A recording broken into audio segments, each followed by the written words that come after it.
الله فلا مضل له ومن يضلل فلا هادي له وأشهد أن لا إله إلا الله وحده لا شريك له وأشهد أن محمدا عبده ورسوله يا أيها الذين آمنوا اتقوا الله حق تقاته ولا تموتن إلا وأنتم مسلمون يا أيها الذين آمنوا اتقوا الله حق تقاته ولا تموتن إلا وأنتم مسلمون يا أيها الناس اتقوا ربكم الذي خلقكم من نفس واحدة وخلق منها زوجها وبث منهما رجالا كثيرا ونساء واتقوا الله الذي تساءلون به والأرحام إن الله كان عليكم رقيبا يا أيها الذين آمنوا اتقوا الله وقولوا قولا سديدا يصلح لكم أعمالكم ويغفر لكم ذنوبكم ومن يطع الله ورسوله فقد فاز فوزا عظيما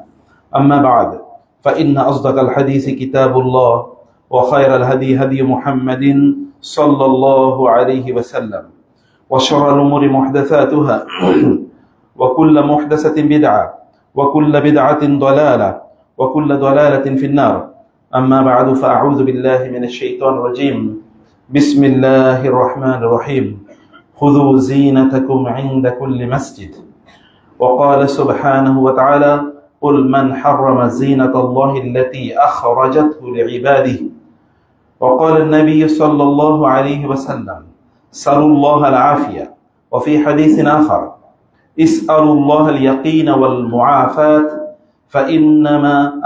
فما أحد أوتي خيرا من العافية أو كما قال النبي صلى الله عليه وسلم আল্লাহ সুবহানাহু ওয়া তাআলা শুকর আদায় করছি তিনি আমাদেরকে আজকের জুমার পূর্বে খুতবায় সুস্থতার সাথে আসার তৌফিক দান করেছেন কারণ বলে আলহামদুলিল্লাহ রাসূলুল্লাহ সাল্লাল্লাহু আলাইহি ওয়াসাল্লামের উপর অগণিত দুরূদ এবং সালাম বর্ষিত হোক আল্লাহুম্মা সাল্লি ওয়া সাল্লিম ওয়া বারিক আলা নাবিয়িকা মুহাম্মদ আল্লাহুম্মা সাল্লি আলাইহি আল্লাহুম্মা বারিক আলাইহি সম্মানিত ভাইরা এবং বোনেরা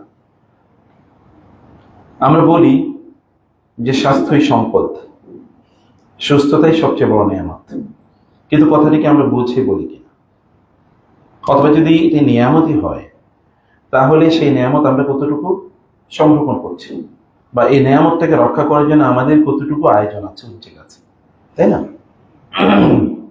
রাসূলুল্লাহ সাল্লাল্লাহু আলাইহি ওয়াসাল্লাম বলেছেন কথা সত্য তিনি তার চাচাকে বলেছেন ইয়া আম্মি ইয়া আম্মা রাসূলিল্লাহ হে রাসূলের চাচা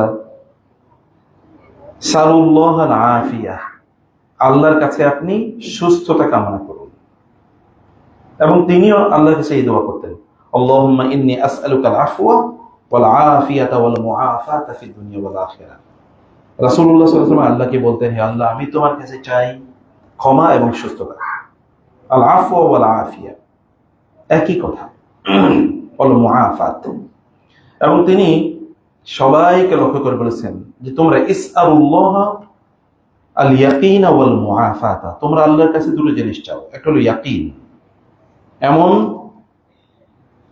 বিশ্বাস বা স্টেট অফ ইউর বিলিফ যেটা তোমাকে আখিরাতে বাঁচিয়ে দেবে বিপদ থেকে ওয়াল মুআফাতা and state of your body এমন অবস্থা তুমি চাও শারীরিক এমন অবস্থা যা তোমাকে দুনিয়ার বিপদ থেকে বাঁচিয়ে দেবে তুমি দুনিয়ায় সফল হতে হলে সুস্থতা লাগবে আখিরাতে সফলতা যদি ইয়াকিন লাগবে দুটোই একসাথে এবং এই কারণে তিনি কোন হাদিসে এভাবে বলেছেন আল্লাহুম্মা ইন্নী আউযু বিকা মিনাল কুফরি ওয়াল ফাকর আল্লাহ তোমার কাছে আমি কুফরি থেকে আশ্রয় চাই যেটা আমাকে আখিরাতে বাঁচাবে দারিদ্র থেকে আশ্রয় চাই যেটা আমাকে দুনিয়াতে বাঁচাবে এই দুটো থেকে তোমার কাছে আমি আশ্রয় চাই দুটো তিনি একসাথে বলতেন এবং রাসূলুল্লাহ সাল্লাল্লাহু আলাইহি ওয়াসাল্লাম তিনি বলেছেন আমাদের সবচেয়ে বড় নিয়ামত এটি শুধু তাই না রাসূলুল্লাহ বলেছেন কিয়ামতের দিন আল্লাহ সুবহানাহু ওয়া তাআলা বান্দাদেরকে বলবেন আলাম নুসাহহিহ লাকা জিসমাক আমি কি তোমাকে সুস্থ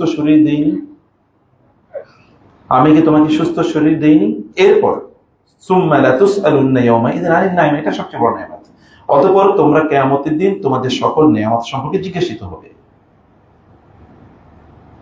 সুস্থতার উপর কোনো নিয়ামত নাই আপনি সুস্থতা কত বড় নিয়ামত এটা বোঝার জন্য অসুস্থ হতে হবে যখন সুস্থতা যায় তখন রাসূলুল্লাহ সাল্লাল্লাহু আলাইহি ওয়াসাল্লাম আল্লাহর কাছে দুটো জিনিস থেকে আশ্রয় চাইতেন। এর মধ্যে একটা হচ্ছে, আরো অন্যান্য, আল্লাহুম্মা ইন্নী আউযু বিকা মিনাল হারাম, হে আল্লাহ আমি তোমার কাছ থেকে এমন এক অবস্থা থেকে আশ্রয় চাই যখন আমি অন্যের উপর নির্ভর করতে হবে, অসুস্থ অথবা অক্ষম। ও আন উরাদ্দা ইলা আরযালিল উমর, এবং আমি যেন এমন বার্ধক্যে উপনীত না হই যে বার্ধক্যে অন্যের উপর নির্ভর করে আমাকে চলতে হয়। আমি বিছানায় শুয়ে পড়েছি, আমি উঠতে পারি না, চলতে পারি না, বিছানায় সব সেরে ফেলি, এরকম অবস্থায় তোমার কাছে যেন আমি না যাই। আল্লাহর কাছে আল্লাহ রাসূল সাল্লাল্লাহু আলাইহি ওয়াসাল্লাম এগুলোর জন্য প্রার্থনা করতেন। কত বড় ইস্যু! শুধু কি তাই, নেতৃত্বের জন্য আল্লাহ তাআলা বলেছেন শারীরিক সুস্থতা ইম্পর্টেন্ট। যেমন জালুত এর বিরুদ্ধে যখন তালুতকে রাজা বানানো হলো, ইহুদিরা তাদের রাজত্ব হারিয়ে ফেলেছে, বনী ইসরাঈলরা তাদের রাজত্ব হারিয়ে ফেলেছে, কারণ তারা প্রচুর পরিমাণ আল্লাহর রাসূলের বিরোধিতা করেছে, আল্লাহর নির্দেশ অমান্য করেছে, তাওরাতকে তারা পরিবর্তন করেছে এবং আল্লাহর নিয়ামতের অস্বীকৃতি তারা করেছে। এই কারণে আল্লাহ তাআলা তাদের পানিশমেন্ট দিয়েছেন। Allah has taken away from them their kingdom, এবং তাদের রাজত্ব আল্লাহ তাদের কাছ থেকে নিয়ে গিয়েছেন এবং তাদেরকে দেশ ছাড়া করেছেন আল্লাহ তাআলা। একটা সময় তারা বলল তাদের নবীকে গিয়ে, হিজকিল আলাইহিস সালাম, যে আপনি আল্লাহর কাছে আমাদের জন্য দোয়া করুন যে আমাদের জন্য তিনি যেন ইবআস লানা মালিকান নুকাতিল ফি সাবিলিল্লাহ, যে আল্লাহ আমাদের জন্য এমন একজন রাজা বা এমন একজন নেতা আমাদেরকে দেন যার অধীনে আমরা আপনার রাস্তায় যুদ্ধ করব। কিন্তু যখন তালুতকে তাদের নেতা বানানো হলো, তখন তারা বলে আন্না লাকু আইয়াকুন লাহুল মুলকু আলাইনা, how shall he become our leader, our king, আমাদের রাজা তিনি কিভাবে হবেন? ওয়া নাহনু আহাক্কু বিল মুলকি মিনহু, আমরা তার চেয়ে বড় অধিকার হকদার, আমাদের অধিকার বেশি রাজত্ব পাওয়ার। ওয়ালাম ইউতা সাআতাম মিনাল মাল, তারা রিজনিং করলো যে কারণ তো তার প্রচুর সম্পদ নাই, অতএব সম্পদ নাই তিনি আবার নেতা হন কিভাবে? কারণ সম্পদ যাদের আছে তারাই তো নেতা হয় সমাজে এখনকার, তাই না? কারণ নেতা হওয়ার জন্য মানুষের ঘুষ দেওয়া লাগবে, আপনারা আবার টাকা খাবেন তাদের কাছ থেকে, চা খাবেন, পয়সা খাবেন ইত্যাদি, তাহলে তত টাকা লাগবে। এবং সে আবার বলে আমি 50 লাখ টাকা ইনভেস্ট করেছি, অতএব তুমি আমার ধারে কাছেও আসবে না। বলছে না এগুলো, আমি এইরকম এত টাকা ইনভেস্ট করে এই পদ আমি নিয়েছি, অতএব তুমি এর কাছাকাছিও আসবে না, কারণ আমি এটা ইনভেস্ট করেছি। এগুলো তো বলে লোকেরা প্রকাশ্য। কারণ মানুষের যখন লজ্জা হারায় তখন তার মুখ দিয়ে যা মনে চায় তাই আসে। এই অবস্থায় তারা একই কথা বলেছে, একই রিজনিং, ইহুদিদের চরিত্র। তো আল্লাহ তাআলা বললেন, তখন তাদের নবী বললেন তাদেরকে, ইন্নাল্লাহা ইসতাফাহু আলাইকুম, আল্লাহ তাআলা তাকে তোমাদের উপর নির্বাচন করেছেন, ওয়াজাদাহু বাসতাতান ফিল ইলমি ওয়াল জিসম, আল্লাহ তাআলা তাকে কি দিয়েছেন? বাসতাতান ফিল ইলমি ওয়াল জিসম, আল্লাহ তাআলা তাকে বাস্তা, এমন একটা শারীরিক অবস্থা দিয়েছেন যে দেখলেই মনে হয় না তিনি সুস্থ এবং শারীরিকভাবে শক্তিশালী। বাসতাতান ফিল ইলমি ওয়াল জিসম, নবী সাল্লাল্লাহু আলাইহি ওয়াসাল্লাম একই কথা বলেছেন, তার জ্ঞানও বেশি, জ্ঞানের মধ্যে তিনি বাসীত এবং শরীরের ক্ষেত্রে তিনি বাসীত, শক্তিশালী শরীর অধিকারী। নবী সাল্লাল্লাহু আলাইহি ওয়াসাল্লাম একই কথা বলেছেন, আল মুমিনুল কাওয়িয়্যু খায়রুন ওয়া আহাব্বু ইলাল্লাহি মিনাল মুমিনিদ দাঈফ, শারীরিকভাবে শক্তিশালী একজন ঈমানদার, শারীরিকভাবে শক্তিশালী, শারীরিকভাবে, আমি ঈমানের কথা বলছি না, শারীরিকভাবে শক্তিশালী একজন ঈমানদার আল্লাহর কাছে প্রিয় এবং অধিকতর কল্যাণকর মিনাল মুমিনিদ দাঈফ, এমন ঈমানদারের কাছ থেকে, এমন ঈমানদারের তুলনায় যে ঈমানদার শারীরিকভাবে দুর্বল। ওফি কুল্লিন খায়র, তবে উভয়ের মধ্যে কল্যাণ আছে। আমি হাদিসের ব্যাখ্যা একটু পরে আসতেছি।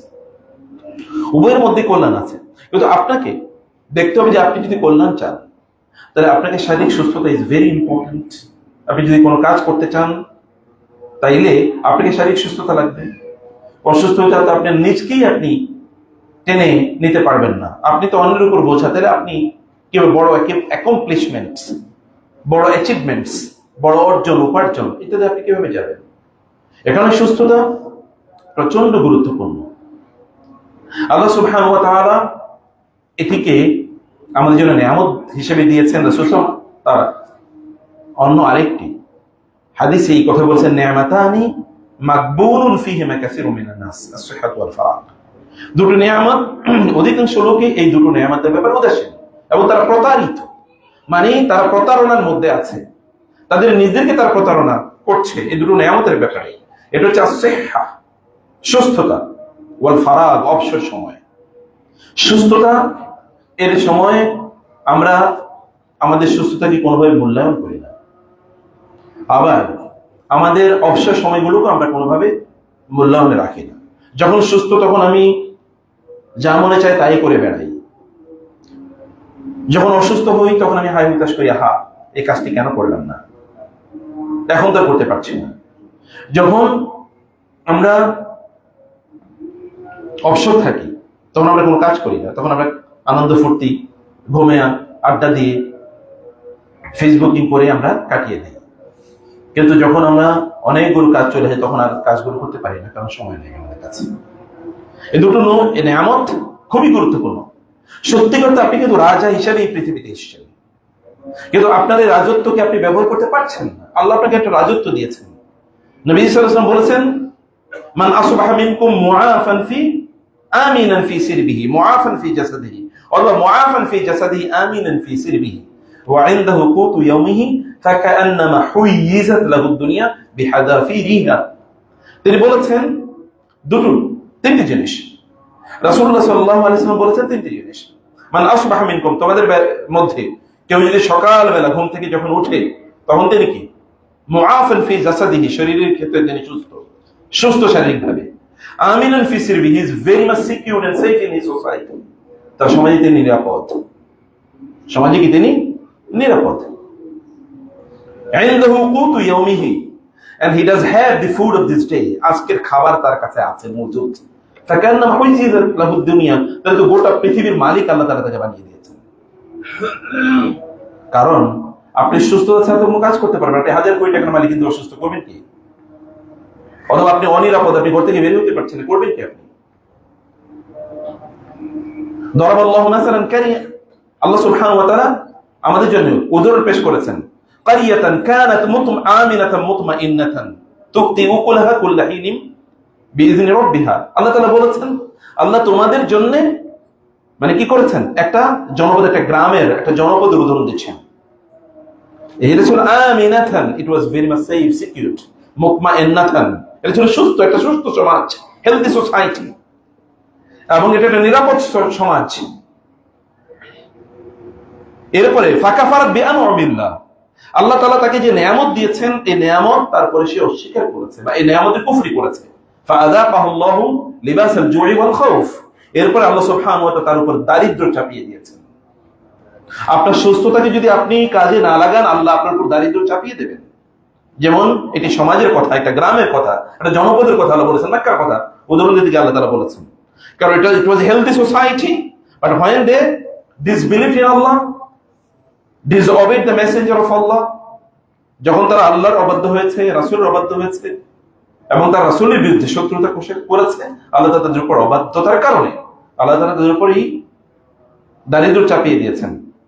খামসুন ইযা উবতুলিতুম বিহিন্না ওয়া আউযু বিল্লাহি আন তুদরিকুহুন্না, রাসূল সাল্লাল্লাহু আলাইহি ওয়াসাল্লাম বলেছেন, ইয়া মাশার আনসার, ইবনে মাজাহ হাদিস, হে আনসারী সাহাবীরা, তোমাদেরকে লক্ষ্য করে বলছি 5টি জিনিস, তোমরা এই ব্যাপারে সতর্ক থাকবা। এবং আল্লাহর কাছে আমি চাই আল্লাহ যেন তোমাদেরকে এগুলো দিয়ে পরীক্ষা না করেন,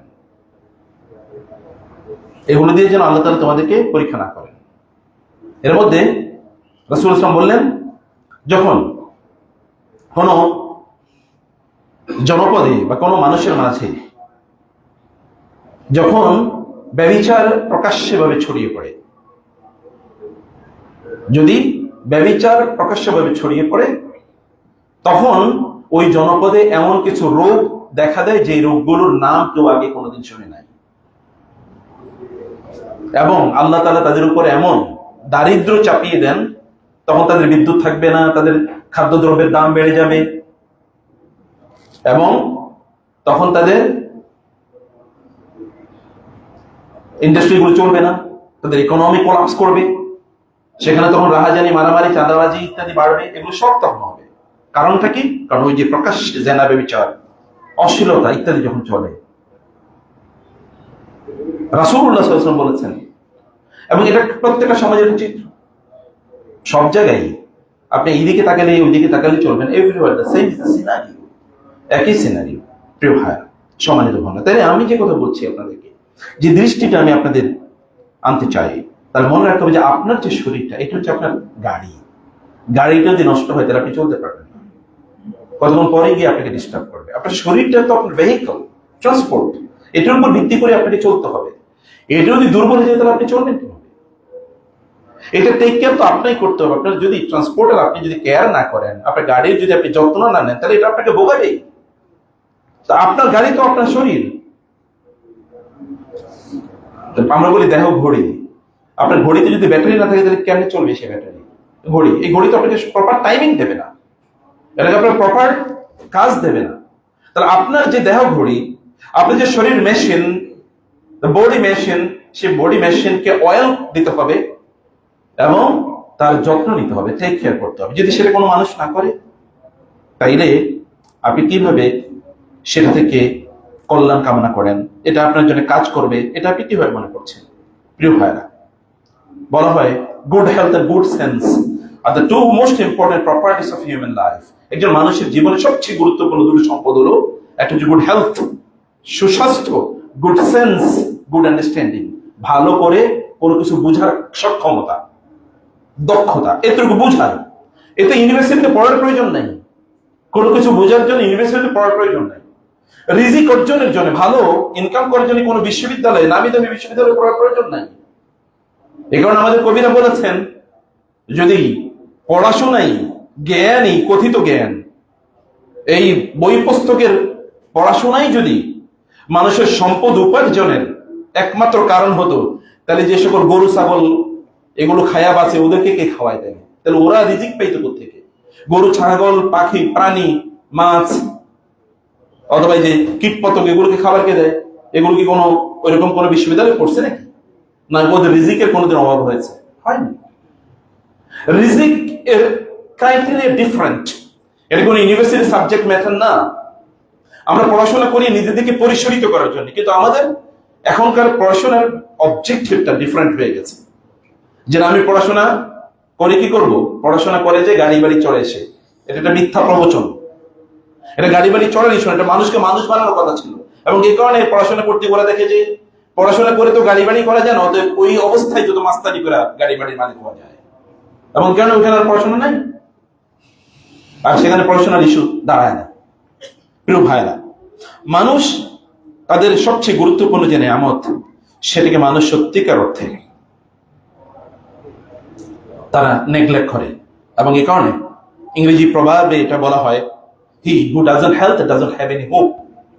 যার হেলথ নাই তার হোপও নাই, তার সুস্থতাই নাই, তাহলে তার প্রত্যাশা নেই। আপনি অনেক বড় অ্যাম্বিশন করবেন কি? আপনি তো বিছানা থেকে উঠতে পারছেন না, আপনি তো সকালে ঘুম থেকে উঠতে পারেন না, আপনি তো মাথা ঘুম থেকে উঠার পরে আপনার মাথা ঝিমঝিম করে, আপনার শরীর ব্যথা করে, পেট ব্যথা করে, দাঁড়ায় থাকতে পারেন না। আপনি তাহলে লম্বা সময় জুড়ে রাতের ইবাদত করবেন কিভাবে? কুমিল্লাইলা ইল্লা কালিলা নিসফাহু আও ইনকুস মিনহু কালিলা। এই দুনিয়াতে কেউ সফল হতে হলে তাকে তাহাজ্জুদের নামাজ আদায় করতে হবে।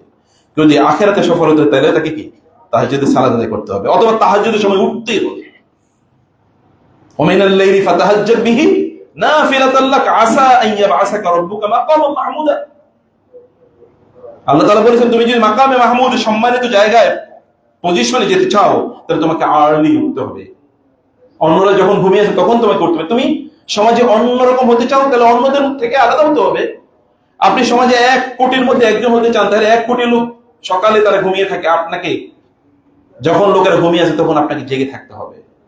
তাইলে কেবল আপনি তাদের থেকে ডিফারেন্ট হতে পারবেন।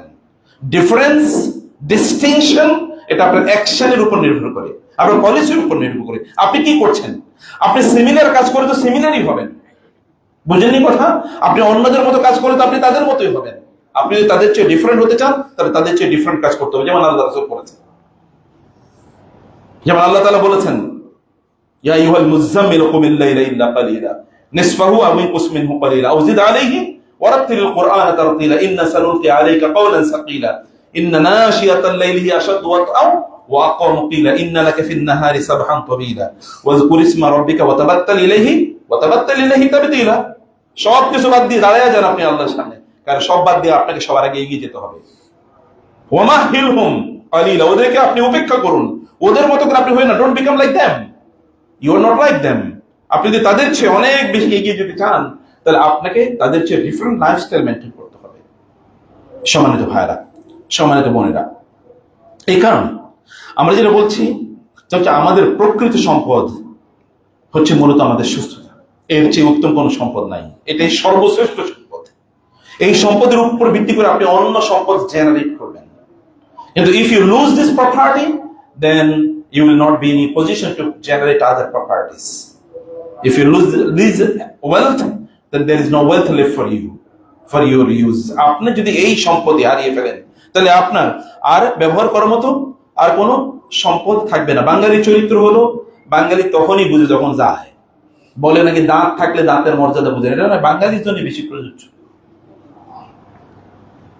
আমাদের কোনো হেলথের ইস্যুতে আমাদের কোনো কনসার্ন নাই, অথচ আল্লাহর রাসূল সাল্লাল্লাহু আলাইহি ওয়াসাল্লাম কি পরিমাণ কনসার্ন ছিল তার চিন্তা করে দেখেন, কি পরিমাণ কনসার্ন ছিল তার। তাবুকের যুদ্ধে তখন তার বয়স কত? তাবুকের যুদ্ধে তখন তার বয়স কত? সেই সময় তিনি যুদ্ধের নেতৃত্ব দেন। হুদাইবিয়াতে তখন তার বয়স কত? ৬২ বছর। সরি, বিদায় হজে তখন তার বয়স ৬২। তিনি কিভাবে এমন কোন কাজ, রাসূল সাল্লাল্লাহু আলাইহি ওয়াসাল্লাম কেরান হজ করেছেন। কেরান মানে কি? ওই যে মদিনা থেকে তিনি ইহরাম বেঁধেছেন, তারপরে হজ শেষ করে তারপরে ইহরাম শেষ করেছেন, মধ্যখানে তামাত্তু করেন, যে মধ্যখানে তিনি ভেঙেছেন। সাহাবায়ে কেরাম থেকে তিনি তামাত্তু করতে বলেছেন, তো তিনি কেরান নয়, যে আগে নিয়ত করেছেন এবং তিনি বলেছেন লাউ ইস্তাকবালতু মা ইস্তাদবারতু লামা সুকতুল হাদিয়া, যদি আমি আগে জানতাম এখন যা বুঝতেছি, তাহলে আমি তো আমার সাথে করে কোরবানির হাদি নিয়ে আসি না, কোরবানির পশু আমি নিয়ে আসতাম না। এটা অল টুগেদার ডিফারেন্ট ডিসকাশন। আমি বলছি প্রিয় ভাইরা, নবী সাল্লাল্লাহু আলাইহি ওয়াসাল্লাম ৬২ বছরের বয়সে তিনি কতটা কর্মক্ষম, কতটা উদ্যম নাশীত,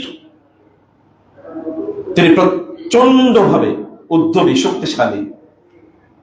নবী সাল্লাল্লাহু আলাইহি ওয়াসাল্লামের উম্মাহ হিসেবে আমাদের চরিত্র, আমাদের করণীয়, আমাদের উচিত কি, আমি সেই বিষয়ে কেবল আপনাদের কয়েকটি দৃষ্টি আকর্ষণ করবো, কয়েকটি বিষয় কেবল আমি আপনাদের দৃষ্টিতে নিয়ে আসবো। প্রিয় ভাইরা, সম্মানিত ভাইরা, মনে রাখতে হবে আমাদেরকে, আমাদের গুড হেলথ এটা কোনো বক্তৃতার ইস্যু না, এটা আপনার জিনিস, এটা আপনাকে ফিল করতে হবে। এটা যদি আপনি লস করেন, হারান, তাহলে আপনাকে সাফার করতে হবে। এটা যদি আপনি গেইন করেন, তাহলে আপনি এর বেনিফিট পাবেন। তবে এটা অন্য কারো জিনিস না, এটা আপনার জিনিস, এবং এটা আপনাকে অবশ্যই রক্ষা করার দায়িত্ব আপনাকে নিতে হবে। কারণ আপনি যতদিন বেঁচে থাকবেন ততদিন আপনাকে এই শরীর নিয়ে বাঁচতে হবে, আর মরে গেলে আপনাকে এই শরীর নিয়ে মরতে হবে। তাহলে আপনি যদি এই শরীর নিয়ে বাঁচেন, তাহলে আপনাকে অবশ্যই আপনার এই শরীর রক্ষা করার জন্য আপনাকে কাজ করতে হবে। সম্মানিত ভাইরা, সম্মানিত বোনেরা, আমি যে হাদিসটি দিয়ে আপনাদের কথা শুরু করেছিলাম, রাসূলুল্লাহ সাল্লাল্লাহু আলাইহি ওয়াসাল্লাম বলেছেন আল মুমিনুল কাবিয়্যু খায়রু ওয়া আহাব্বু ইলাল্লাহ মিনাল মুমিনিদ দাঈফ। আল্লাহর কাছে একজন শারীরিকভাবে শক্তিশালী ঈমানদার একজন শারীরিকভাবে দুর্বল ঈমানদারের কাছে চেয়ে প্রিয়। এটা আল্লাহ রাসূল বলেছেন। আপনি আল্লাহর কাছে প্রিয় হতে চান, কিন্তু আপনার শরীর দুর্বল, কিভাবে প্রিয় হবেন? আপনি তো ইবাদত করতে পারবেন না, আপনি কোরআন তেলাওয়াত করতে পারবেন না, আপনার মনোযোগ থাকে না, আপনি লম্বা সময় নামাজ আদায় করতে পারবেন না, আপনি লম্বা সময় সিজদা দিতে পারবেন না, কারণ আপনার দম বন্ধ হয়ে যায়, আপনার কোমর ব্যথা, অথবা কি আপনার পাগুলো দুর্বল, কাঁপতে থাকেন আপনি। মানুষ দুর্বল, বৃদ্ধ হলে আমি বলছি না, যুবকদের কথা বলছি আমি। যুবক মানে কি? যুবক মানে কি আপনি কেবলমাত্র 20, 25, 30 বছরের মানুষকে মনে করবেন? আল্লাহ সুবহানাহু ওয়া তাআলা যৌবনে নবীদেরকে নবুয়তের দায়িত্ব দিয়েছেন কবে? বয়স যখন 40, তখন তো রিয়েল যৌবন শুরু হয়। তার আগে যৌবন একটা টাইম আছে। আল্লাহ সুবহানাহু বলেছেন ফালাম্মা বালাগা আশুদ্দাহু ওয়াস্তাওয়া আতাইনাহু হুকমান ওয়া ইলমা। ফালাম্মা বালাগা আশুদ্দাহু ওয়াস্তাওয়া, যখন তারা তাদের যৌবনের পরম সীমায় পৌঁছে গিয়েছেন এবং তাদের নিজেদের পায়ের উপর শক্ত করে দাঁড়িয়েছিলেন, আতাইনা হুকমান ওয়া ইলমা, তখন তাদেরকে প্রজ্ঞা দিয়েছি, জ্ঞান দিয়েছি, নবুয়ত দিয়েছি, তারা যেন এগুলো মানুষের কাছে পৌঁছে যায়। সম্মানিত ভাইরা, নিজেকে আল্লাহর কাছে প্রিয় বানাতে হলে আপনার শরীরকে সুস্থ রাখতে হবে। নিজেকে যদি কল্যাণকর বানাতে হয়, তাহলে আপনার শরীরকে আপনার রক্ষা করতে হবে। শরীরকে নষ্ট করে আপনি কোনোদিনই এটা করতে পারবেন না। শরীরকে আপনাকে শক্তিশালী করার জন্য আপনার নিজেরই কাজ করতে, আপনি দিনের খেদমত করতে চান, দিনী দাওয়াতি কাজ করতে চান, আপনি প্রচুর পরিমাণ ইনকাম করতে চান, যেন আপনি একটা মসজিদ নির্মাণ করতে পারেন, যেন আপনি একটা মাদ্রাসা নির্মাণ করতে পারেন, যেন আপনি এলাকার রাস্তাটা নির্মাণ করে দিতে পারেন, যেন আপনি সাধারণ মানুষকে সাহায্য করতে পারেন, যেন আপনি আপনার আত্মীয় স্বজনকে দিতে পারেন, যেন আপনি ভালোভাবে জীবন যাপন করতে পারেন, যেমন আপনার সন্তানদেরকে আপনি ভালো প্রতিষ্ঠানে পড়াতে পারেন, ওদেরকে ভালো জায়গায় রাখতে পারেন, ভালো খাওয়াতে পারেন, ওদেরকে ভালো দিন শেখাতে পারেন। তার জন্য আপনার লাগবে কর্মক্ষমতা, লাগবে আপনার হেলথ লাগবে, সুস্থতা লাগবে, শরীর লাগবে, যেন আপনি 18 ঘন্টা কাজ করেন, you will never feel tired. আপনি ক্লান্ত ফিল করছেন, আপনি কাজ করছেন, করতে পারেন না। আপনি কেবলমাত্র একটা চাকরি করেন, তার 2-3 ঘন্টা, বাকি সময় কি যে করেন এটা আপনি নিজেও জানেন না, কোনো টাইমের কোনো হিসাব নাই। আপনার মনে হয় যে আল্লাহর কাছে সময় হিসাব দেওয়া লাগবে না? রাসূল সাল্লাল্লাহু আলাইহি ওয়াসাল্লাম কি এই কথা বলেন নাই? ইলতানিম খামসান ক্বাবলা খামসিন, তোমার 5টি জিনিস চলে যাওয়ার আগে সেই 5টি জিনিসের গুরুত্ব দাও।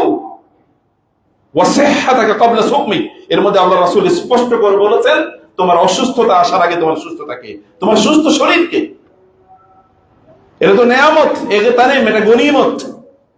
আল্লাহ রাসূল সাল্লাল্লাহু আলাইহি ওয়াসাল্লাম বলেছেন এই গনিমতকে তোমরা, এবং কিয়ামতের দিন রাসূল সাল্লাল্লাহু আলাইহি ওয়াসাল্লাম বলেছেন আল্লাহ তাআলা লা তাজুলা কাদামা ইবনু আদম হাত্তা ইউসালা আন খামসিন আও 40, কিয়ামতের দিন আপনি সামনে এগোতে পারবেন না, আপনার শরীরের ব্যাপারে আপনাকে প্রশ্ন করা হবে।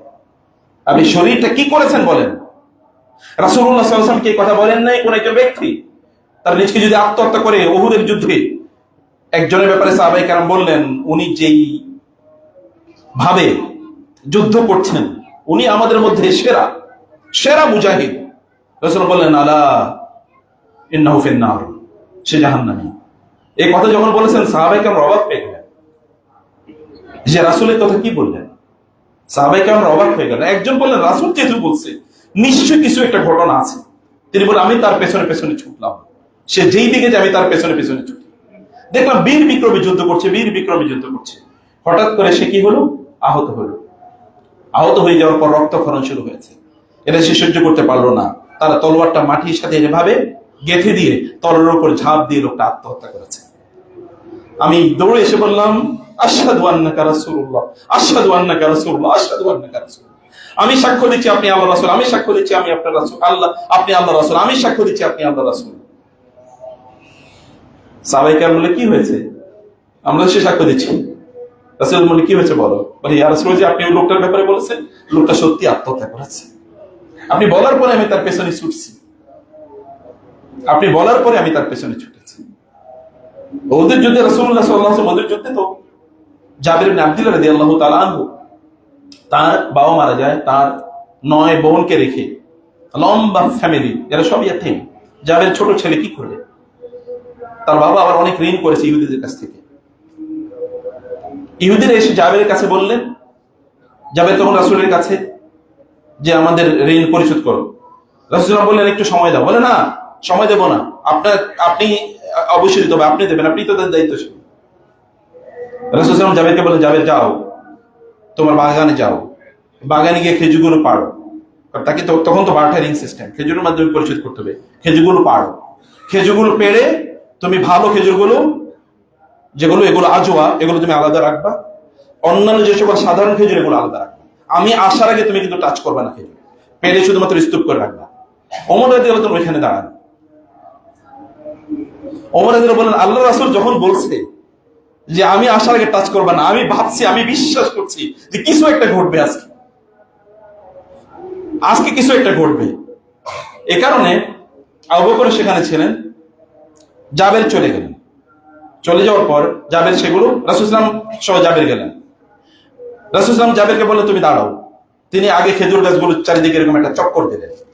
চক্কর দেওয়ার পরে বলেন যাও, এবার খেজুর গাছে উঠো, এগুলো পাড়ো, আমি একটু বাসায় যাচ্ছি, আমি ফিরে আসার আগে কিন্তু আগেই বলছি ধরবা না কিচ্ছু, এগুলো কেবল স্তূপ করে রাখো।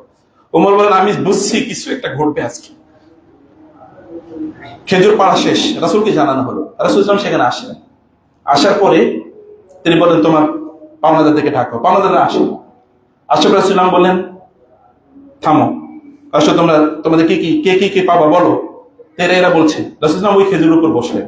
বসে জাবেরকে বললেন জাবের দিতে থাকো। জাবের বলে যে আমি দিতে থাকলাম। আল্লাহর কসম আমি দেওয়ার পরে দেখলাম যে একটা খেজুর এখান থেকে নড়ে নাই, যা খেজুর ছিল সব থেকে গেছে। বরং এগুলো নিয়ে এরপরে আমি বাসায় গেলাম।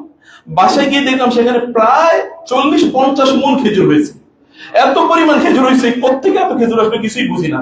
আমাদের বাবা যে মারা গেছে আমরা এটা ফিলই করি না, উপলব্ধি করি না, এত পরিমাণ খেজুর আমরা সেদিন পেয়েছি। ওমর বলে না, আমি যে বলছি না, রাসূল যখন বলছে কিছু একটা ঘটবে আজকে।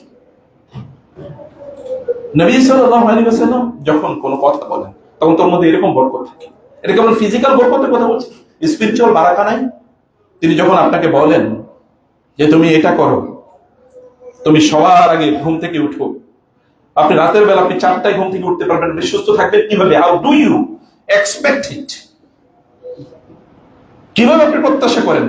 আপনার নবী বলেছে তাহাজ্জুদের মধ্যে সুস্থতা আছে, সেটা আপনি রাখবেন না। কিন্তু আল্লাহ তাআলা বলেছেন অমিনাল লাইলি ফাতাহাজ্জাদ, আল্লাহ তাআলা বলেছেন ইন্না নাশিয়াতাল লাইলি হিয়া আশাদু ওয়াতওয়া ওয়া আকওয়ামু কিলা। সেটা তোমার প্রবৃত্তি দমনে, তোমার অসুস্থতাকে দমিয়ে দেয়, এটা তোমাকে সুস্থ করে দেয় রাতের তাহাজ্জুদের যদি তুমি দাঁড়িয়ে যাও। আল্লাহ তাআলা বলছেন, তাহলে আপনি সেটা করবেন না? আল্লাহ সুবহানাহু ওয়া তাআলা আল্লাহ রাসূলের কথার মধ্যে বারাকা, তাবারাকা ইসমু রাব্বিকা যিল জালালি ওয়াল ইকরাম, আল্লাহর নামের মধ্যে তো বারাকা আছে। আল্লাহ সুবহানাহু ওয়া তাআলার দিনের মধ্যে, পুরো দিনের মধ্যে বারাকা। প্রিয় ভাইরা, অতএব আপনাকে শক্তিশালী হওয়া লাগবে। যদি আপনার ফ্যামিলির প্রতি আপনি সার্ভিস দিতে চান, যদি আপনার সমাজের প্রতি আপনি সার্ভিস দিতে চান, আপনার প্রতিষ্ঠানের প্রতি আপনি সার্ভিস দিতে চান, আপনার নিজের প্রতি আপনি সার্ভিস দিতে, আপনি যদি জান্নাতুল ফেরদাউসে যেতে চান, তাহলে আপনাকে এটাই করা লাগবে। একটা সুস্থ শরীর নিয়ে আপনাকে কাজ করা লাগবে। 2 ঘন্টা পর্যন্ত কোরআন তেলাওয়াত করেছেন, আপনার মাথা ঝিমঝিম করে না। 3 ঘন্টা পর্যন্ত রাসূলের সিরাত পড়ছেন, আপনার কোনো ঝিমঝিম করে না। আপনাকে তো এরকম শরীরই বানাতে হবে। এরকম শরীর কি আল্লাহ দিয়ে আপনাকে তৈরি করেন নাই? করেছেন। ন্যাচারালি কেমন জিনিসের অভাব আছে, এরকম শরীর তৈরিতে আপনাকে সাহায্য করবে, অভাব নাই। কিন্তু আপনি খাবেন ফুটপাতের খাবার, আপনি খাবেন হচ্ছে ওই যে গাড়ির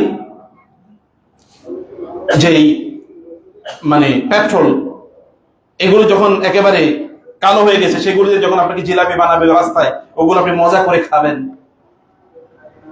এবং আপনি মনে করেন যে আপনি এমন তেল দিয়ে আপনি 10-15-20 লিটার তেল প্রতি মাসে খাবেন, ভাজা পোড়া ছাড়া আপনার কোনো জীবন নাই, এগুলোর মধ্যে আপনি সব খুঁজে পেয়েছেন। এরপরে আপনি অসুস্থতার দোষ কার? আপনি কাকে দোষ দেবেন? আপনার সুস্থতার জন্য তো আপনার কাজ করতে হবে। আল্লাহ কি ন্যাচারালি এরকম কুলু মিম্মা ফিল আরদি হালালাত তাইয়্যিবা আল্লাহ বলেন নাই?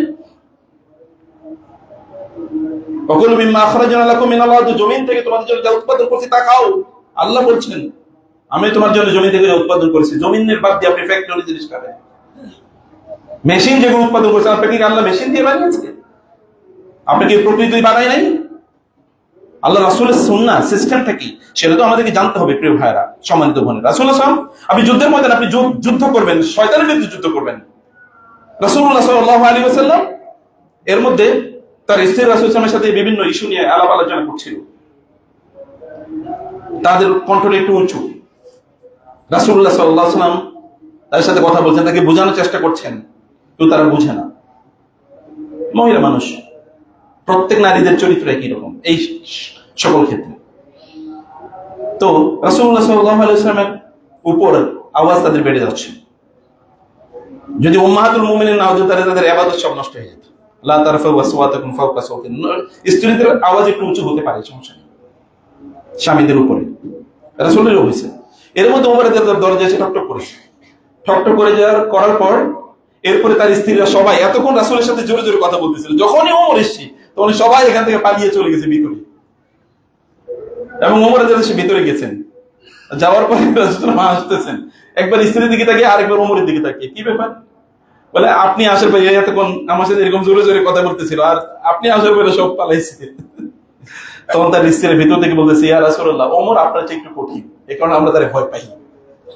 রাসূলুল্লাহ এই কথাকে অনুমোদন করলেন। ওমর জানেন আরেকটা ঘটনা, বলে কি? বলে আপনি যে রাস্তা দিয়ে যান, শয়তান ওই রাস্তা দিয়ে চলে, ও অন্য রাস্তা দিয়ে পালিয়ে চলে যায়। এটা কি? এটা কিসের শক্তি? এটা শরীরের শক্তি, এটা ঈমানের শক্তি, এটা শুধু শরীরের শক্তি না। খাওলা রাদিয়াল্লাহু তাআলা দেখলেন একদল মুসতাক উবাদ, এই যে ইয়াং জেনারেশন যারা একদল যাচ্ছে, এরকম মনে হচ্ছে যেন এখনই ভাঙ্গে চলে পড়ে যাবে। তখন জিজ্ঞেস মান হাউলা, এরা কারা? মান হাউলা, এরা কারা? তো একদল বলে হাউলাই মুসতাকুন উবাদুন, এরা খুব আল্লাহওয়ালা পুরুষ, আল্লাহওয়ালা যুবক। বলে এগুলো আল্লাহওয়ালা? আমি ওমরে দেখছি আল্লাহওয়ালা, যখন কথা বলে তখন একেবারে পেছনের লোক যেমন শুনে, সামনের লোক তেমন শুনে। যখন তিনি রাস্তা দিয়ে যান তখন রাস্তা দিয়ে শত্রুরা পালায়, যখন তিনি আঘাত করেন তখন এমন ভাবে আঘাত করেন শত্রুদের তছনছ করে দেন তিনি। আমি তো উম্মাদ দেখছি ওইরকম টাইপের, এগুলো আবার কেমন টাইপের উম্মাদ? এরকম উম্মাদ দিয়ে উম্মাদ কি হবে? এই উম্মাদ দিয়ে উম্মাদ কোনো কাজে লাগবে না। এগুলো আপনাকে শারীরিকভাবে শক্তিশালী হওয়াই লাগবে। আল্লাহ রাসূল বলেছেন, আল মুমিনুল কবি খায়রুন ওয়া আহাব্বু ইলাল্লাহ মিনাল মুমিনিদ দাঈফ। একজন শারীরিকভাবে দুর্বল ব্যক্তির চেয়ে একজন শারীরিকভাবে শক্তিশালী ইমানদার আল্লাহর কাছে অনেক অনেক বেশি কল্যাণ করে। প্রিয় ভাইরা, তারপর রাসূল বলেন ওয়া ফি কুল্লিন খায়রুন, তবে সবার জন্য, সবার মধ্যে কল্যাণ আছে। কারণ কি? কেউ তো অসুস্থতার কারণে দুর্বল, বার্ধক্যের কারণে দুর্বল, ন্যাচারাল, তার ইম্পোজড নিজের একটা ব্যাড লাইফস্টাইল মেনটেন করেছে এরকম না, তিনি প্রপার লাইফস্টাইল মেনটেন করেছে। তারপর আল্লাহর পক্ষ থেকে একটা ইন্না বালাউনাকুম বিল হাসানাতি ওয়াস সাইয়্যাত, আল্লাহ তাআলা এমনি আমাদেরকে পরীক্ষা করবেন। বিল খাইরি ওয়াল শাররি ফিতনা, তোমাদেরকে কল্যাণ এবং অকল্যাণ দিয়ে আমি পরীক্ষা করব, আল্লাহ তাআলা বলেছেন।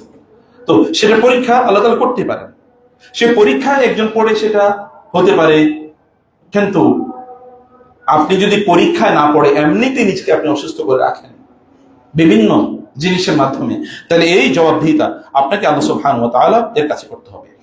আপনি যদি আপনি নিজকে অবহেলা করছেন, শরীর অবহেলা করেছেন, শরীর কিভাবে সুস্থ থাকবে তা আপনি একেবারেই দেখেননি, আপনি অনিয়ম করেছেন,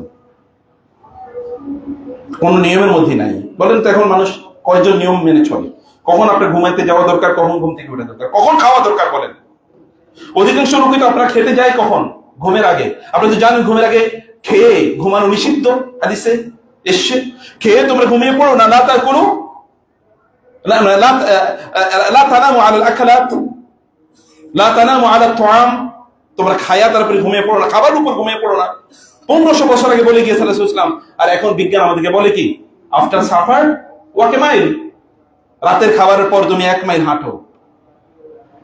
দুপুরের খাবারের পর, সকালের খাবারের পর কি করো? দুপুরে খাবার একটু কাইলুলা করো, বা দুপুরে তুমি একটু কাইলুলা করো। After dinner rest a while, after lunch rest a while, after suffer walk a mile. এখন ইংরেজি আমাদেরকে বলে, অথচ এই কথা রাসূলুল্লাহ 1500 বছর আগে বলে গেছেন, তোমরা খেয়ে তারপরে ঘুমিয়ে পড়বা না, তোমাদের জন্য ক্ষতি করো, এটা অকল্যাণ করো। তোমরা কমপক্ষে সালাত আদায় করো। ঘুমের আগে তিনি 100 আয়াত করে তারপরে ঘুমাতেন নবীজি সাল্লাল্লাহু আলাইহি ওয়াসাল্লাম। প্রিয় ভাইরা, রাসূলুল্লাহ সাল্লাল্লাহু আলাইহি ওয়াসাল্লাম আমাদের জানিয়েছেন আমাদের এই শরীরটা আপনারা কেবল আমানতের ধারণা মনে করেন, যে আমানত মানে যে কেউ আপনাদের কাছে টাকা জমা রেখেছে। না, আপনার শরীর আপনার জন্য সবচেয়ে বড় আমানত, এর চেয়ে বড় কোনো আমানত নাই। কারণ এই শরীরের উপর ভিত্তি করে আপনাকে কাজ করে আল্লাহকে সন্তুষ্ট করতে হবে। এই শরীরের উপর ভিত্তি করে আপনাকে ইবাদত করে আল্লাহকে সন্তুষ্ট করতে হবে। এই শরীরের উপর ভিত্তি করে আপনার পরিবারকে আপনার সার্ভিস দিতে হবে, আপনার পিতামাতাকে সার্ভিস দেওয়া লাগবে, আপনার সন্তানদেরকে, আপনার ফ্যামিলিকে আপনার সার্ভিস দেওয়া লাগবে। এই শরীরের উপর ভিত্তি করেই এর উপর কোন ধরনের জুলুম, অত্যাচার আপনি করতেই পারবেন না। রাসূলুল্লাহ সাল্লাল্লাহু আলাইহি ওয়াসাল্লাম এই কারণে বলেছেন, কোন একজন ব্যক্তি সে যদি তার নিজকে ক্ষতি করে, তাইলে এই ক্ষতি তাকে কিয়ামতের দিন একজনে ফেস করতে হবে। কি কেমন? তিনি বলেছেন, কেউ যদি পাহাড় থেকে তার নিজকে ছুঁড়ে মেরে আত্মহত্যা করে, তাহলে কিয়ামতের দিন জাহান্নামে তার এরকম তো খালিদান মুখাল্লাদান ফিহা আবাদা, জাহান্নামে চিরস্থায়ী হয়ে যাবে। কিন্তু এই লোকের জাহান্নামের শাস্তি কি? তিনি বলে দিয়েছেন, জাহান্নামের শাস্তি হলো ওর এরকম পাহাড়ের উপর উঠবে এবং লাফ দিয়ে পড়ে মারা যাবে প্রত্যেকটা মুহূর্তে এরকম। কিন্তু জাহান্নামে তো আর মারা যাওয়ার কোনো সিস্টেম নাই, লা ইয়ামুতু ফিহা ওয়া লা ইয়াহয়া, মরবেও না বাঁচবেও না। এটাকে জীবনও বলে না, মৃত্যু বলে না, এটা একটা অদ্ভুত টাইপের জীবন হবে সেখানে। ওর শাস্তি একটা। যে ব্যক্তি কি করেছে, ছুরি আহত করে তার নিজকে হত্যা করেছে, ও কিয়ামতের দিন কি জাহান্নামে কি করবে? আখিরাতে সে জাহান্নামে কিছুক্ষণ পরপরই তার পেটে ছুরি মারবে অথবা তার গলায় ছুরি মারবে এবং মারা যাওয়ার মতো অবস্থা হবে, শাস্তি হবে। আবার তাকে আল্লাহ জীবন ফিরে দেবেন, আবার শেষ। এটা করবে, একে একেই করতে থাকবে। যে বিষ খেয়ে আত্মহত্যা করছে, ব্যক্তি বিষই খাবে কতক্ষণ পর পর কিয়ামতের দিন, এটাই তার শাস্তি। জাহান্নামে এটাই তার শাস্তি। রাসূলুল্লাহ সাল্লাল্লাহু আলাইহি ওয়াসাল্লাম বলেছেন, আপনার শরীরকে আপনি যখন কষ্ট দেন, ওয়ালা তাতুলকু বিআইদিকুম ইলা তাহলুকা ওয়ালা তাকতুলু আনফুসাকুম, আল্লাহ যখন বলেছেন তোমাদের নিজেকে তোমরা হত্যা করো না, মানে কি? আপনি এমন কোন কাজ করবেন যেটা আত্মহত্যার শামিল, আপনার নিজের ক্ষতি, এটা আপনি করতে পারেন না। এটার অনুমোদন আল্লাহ সুবহানাহু আপনাকে দেন নাই। এবং এই কারণে রাসূলুল্লাহ সাল্লাল্লাহু আলাইহি ওয়াসাল্লাম ইহরিসু আলা মা ইয়ানফাউ, তোমার জন্য যেটা কল্যাণ করে এটা করার চেষ্টা করো। আপনার জন্য যেটা কল্যাণ করে এটা আপনি করেন। আপনার জন্য কোনটা কল্যাণ করে এটা আপনার চেয়ে ভালো কে বুঝে? আপনার কল্যাণ আপনি ছাড়া কে করবে? আপনি অন্যের উপর যতই ব্লেম দেন, অমুকে আমার করলো না, তমুকে আমার করলো না, অমুকে তো আপনার করার কথা ছিল না, তমুকে আপনার করার কথা ছিল না। আপনার কাজ আপনারই করতে হবে, আর আপনার কাজ আপনার শরীর দিয়ে আপনাকে করতে হবে, আপনার সুস্থতা দিয়ে আপনাকে করতে হবে। এখন আপনার কাজটা করার জন্য আপনাকে সুস্থ থাকতে হবে, ফিট থাকতে হবে, শারীরিকভাবে ফিট থাকতে হবে। আপনার কাজটি করার জন্য আপনার কল্যাণকর কোনটা, আপনার জন্য কোনটা কল্যাণ, আপনি ভাবিয়ে দেখেন না? আপনার যদি একটা ভালো চাকরির প্রয়োজন হয়, তাহলে আপনি ভালো চাকরি করার জন্য কেন স্কিল অর্জন করলেন না?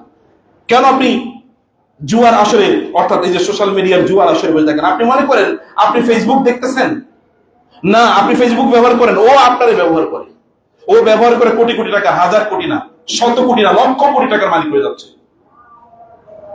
ও আপনাকে, আপনি বলছেন আপনি ইউটিউব দেখতেছেন, ইউটিউব ব্যবহার করছেন না, ও আপনারে ব্যবহার করতেছে, কারণ ও আপনাকে ব্যবহার করে ও টাকা ইনকাম করছে। আপনার প্রত্যেকটা ক্লিকে ওর পকেটে টাকা চলে যায়, আপনার টাকা। আর আপনি এখানেই এগুলো আপনি করছেন। আপনি বলেন আপনার প্রোডাক্টিভ না, প্রোডাক্টিভ কিভাবে হবেন? আপনার সময়ের মধ্যে তো আপনাকে প্রোডাক্টিভ হওয়া লাগবে। পৃথিবীর সকল সফল মানুষরা তারা 24 ঘন্টায় পেয়েছে, কেউ 48 ঘন্টা পায় নাই। আপনার 24 ঘন্টা, আপনার 24 ঘন্টা আপনি আনপ্রোডাক্টিভ, আপনার কোনো প্ল্যান নাই। কেন আপনি একটা স্কিল কেন অর্জন করলেন না? আপনি কেন একটা কোর্স করলেন না, একটা সাবজেক্ট করলেন, একটা বই পড়লেন না? অথবা 10 জন লোক যারা সফল হয়েছে ব্যবসা করে, তাকে কি জিজ্ঞেস করতেন, ভাই আমাকে একটু বলে দাও কিভাবে সফল হয়েছে, কিভাবে সফল হয়েছে, তুমি এই যোগ্যতাটা কিভাবে অর্জন করছো, এই বুদ্ধিটা তোমার কোথেকে এসছে? এটা শেয়ার এন্ড কেয়ার, মানুষের সাথে জিজ্ঞেস করুন, জ্ঞান অর্জন করুন। আপনার মদখোর, মাতাল, মাস্তান, তাদের সাথে উঠা বসা করবেন, ওই জ্ঞানের লোকজনের সাথে উঠা বসা করতে পারেন না? সেখানে বসে গিয়ে থাকতে পারেন না? সাহাবায়ে কেরামরা, সালাফরা, তারা একজনের ঘরের দরজায় দিনার পর দিন বসে থাকতেন। বাকি ইবনে মাখলাদ, তিনি সেই আন্দালুসিয়া থেকে এসেছেন ইরাকে, বাগদাদে, আহমদ ইবনে হাম্বল রাহিমাহুল্লাহ এর কাছে জ্ঞান অর্জন করার জন্য। গরিব মানুষ, টাকা পয়সা নাই, গরিবরা ভালো করে শুনেন, গরিব তো মানুষ মনের দিক থেকে, মানুষ অন্য দিক থেকে গরিব না, যার সুস্থতা আছে তিনি আবার গরিব হবেন। যে ব্যক্তি সুস্থ সে গরিব থাকে কিভাবে? যে সুস্থ সে ভিক্ষা করে কিভাবে? যে সুস্থ সে হাত পাতে কিভাবে একজনের কাছে? এটা তো একটা মানসিক অসুস্থতা। এই উম্মাকে পুরা পচে দিচ্ছে হচ্ছে এই ভিক্ষাবৃত্তি। অথবা রাসূলুল্লাহ বলেছেন 3 ব্যক্তি ছাড়া কারোর জন্য ভিক্ষাবৃত্তি জায়েজ নেই। রাসূলুল্লাহ বলেছেন কিয়ামতের দিন যারা ভিক্ষুক, আপনি মনে করেন কেবল মসজিদের সামনে হাত পাতলে ভিক্ষুক? আপনারা যখন মানুষের কাছে চান, আমার ওটা দেন, কারোর কাছে এইটা চান সেটা চান, এটাও একটা ভিক্ষাবৃত্তি। কারণ আপনি কাজ করতে পারেন না, আপনার সময় নেই, আপনার তো স্কিল আছে, অথবা স্কিল অর্জন করেন। 1 বছর সময় নেই, 2 বছর সময় নেই, টার্গেট ফিক্স করেন, হাই অ্যাম্বিশন, অনেক বড়, মাই আনফাউক, আপনি কি কল্যাণ দেবে? আপনি কল্যাণের কাজ কি সেটা আপনি চিন্তা করেন। আমি এই যোগ্যতা অর্জন করতে চাই, আমার লেভেলে আমি সবার চেয়ে বেশি যোগ্য হতে চাই, মানুষ আমার কাছে আসবে, শিখবে, জানবে। এটা তো আপনাদের করা দরকার, এগুলো আপনাদের বোঝা দরকার, আপনাদের সন্তানকে সেভাবে ডেভেলপ করা দরকার, নিজেকে সেভাবে ডেভেলপ করা দরকার। অনেকে মনে করছেন বুড়ো হয়ে গেছেন, আপনি কি সাহাবায়ে কেরাম রাদিয়াল্লাহু তাআলা আনহুমদের মধ্যে এরকম অসংখ্য ছিল না যারা এরকম বুড়ো অবস্থায় ইসলাম গ্রহণ করেছে? আবু তবিল আসলেন রাসূল ইসলামের কাছে, টুলটুলি বুড়ো, এসে বলেন, ইয়া রাসূলুল্লাহ, আমি কি করলে আমার সব গুনাহ মাফ হয়ে যাবে, অতীতের সব গুনাহ? রাসূলুল্লাহ সাল্লাল্লাহু আলাইহি ওয়াসাল্লাম বললেন, আপনি কি ঈমান আনেন নাই? আপনি কি বলেন নাই আশহাদু আল্লা ইলাহা ইল্লাল্লাহ? বলকি শুধু তাই, আমি এটাও বলছি, ও আশহাদু আন্নাকা রাসূলুল্লাহ। টুলটুলি বুড়ো বলেন, যান ঠিকমতো ইবাদত গুলো করবেন, রেগুলার ইবাদত, তাহলে আল্লাহ তাআলা আপনার অতীতের সব গুনাহ মাফ করে দেবেন। তিনি বলেন, ইয়া রাসূল, ওয়া গাদারাতি ওয়া ফাজারাতি, আমার অতীতের সকল গাদ্দারি, ফাজ্জারি, যত অপরাধ করছি, যত গুনাহ করছি, সব আল্লাহ মাফ করে দেবে। বলে, হ্যাঁ সব মাফ করে দেবে। আবার যে সব মাফ করে দেবে, হ্যাঁ সব মাফ করে দেবে। আবার সব মাফ করে দেবে, বলে হ্যাঁ সব মাফ করে দেবে। তিনি এই কথা শোনার পর বুড়ো মানুষ, ভাবতে পারেননি। তিনি লাঠি ভর করে এসেছেন, তিনি লাঠি ভর করে যাচ্ছেন আর বলছেন, আল্লাহু আকবার, আল্লাহু আকবার, আল্লাহু আকবার, আল্লাহু আকবার। সাহাবায়ে কেরামরা বলেন, এই বৃদ্ধের অনুভূতি দেখে আমরা একটু অবাক হয়ে গেলাম। আমরা তাকে থাকলাম, আবার তার সাউন্ডটা আসছে আল্লাহু আকবার, টুলটুল হেঁটে হেঁটে যাচ্ছে আর বলছে যে আল্লাহু আকবার, আল্লাহু আকবার, আল্লাহু আকবার। যতক্ষণ পর্যন্ত তাকে দেখছি ততক্ষণ পর্যন্ত শুনতেছিলাম যে তিনি বলছেন আল্লাহু আকবার, আল্লাহু আকবার, আল্লাহু। আমর ইবনে জামুহ, তার 3 ছেলে ইসলাম গ্রহণ করেছে, বৃদ্ধ, অন্ধ, একদিকে চোখে দেখে না, একটা চোখে মানে বিকলাঙ্গ, একটা পা তার অবশ হয়ে গেছে বা পাটা না। উহুদের যুদ্ধে ছেলেরা সবাই বললো যুদ্ধের শুরু হয়ে গেছে, ছেলেরা যাবে, 3 ছেলে যাবে যুদ্ধের ময়দানে। বাবা বলেন, আমিও যাবো। ছেলেরা বলে, বাবা তোমার পক্ষে তো আমরাই যাচ্ছি যুদ্ধে, তোমার যাও দরকার কি? বলে, না আমি যুদ্ধের ময়দানে যেতে চাই, আমি একটু শাহাদাত চাই। আল্লাহ রাস্তায় মাত্র ইসলাম গ্রহণ করছে। এবং তার ইসলাম গ্রহণের চমকপ্রদ ঘটনা, তিনি একটা মূর্তি পূজা করতেন। ছেলেরা এই মূর্তি বারবার নিয়ে কি ডোবায় ফেলে দিত, আর বারবার ওইখান থেকে তিনি ফিরে নিয়ে আসতেন, বারবার ডোবায় ফেলে দিত। 3য়বার যখন ছেলেরা এটা ডোবায় ফেলে দিয়েছে এবং মৃত কুকুরের গলার সাথে বেঁধে দিয়েছে, তখন তিনি মূর্তির ওইখানে ছুঁড়ে ফেলে দিয়ে বলছেন, যেই মূর্তি তার কুকুরের মৃত কুকুরের গলার সাথে তার বাইজা রাখছে, তার নিজের বাঁচাইতে পারে, ও আমারে বাঁচাবে কি হবে? এটা ছুঁড়ে মেনে দিয়ে তারপরে ছেলেদেরকে এসে বলছে, তোমরা তো আমার বলো কেবল একটা নতুন ধর্মের কথা বলো তো কি বলছে, এটা বলে তাহলে আমাকে নিয়ে যাও রাসূলের কাছে, আমি ইসলাম গ্রহণ করবো।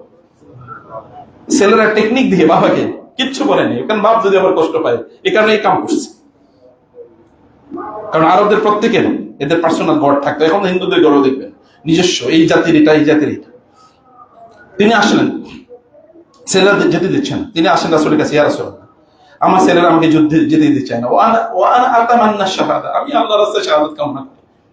তিনি বলেন, আপনার ছেলেরাই তো, আপনি তো অসুস্থ বৃদ্ধ, আপনার ছেলেরাই তো যথেষ্ট।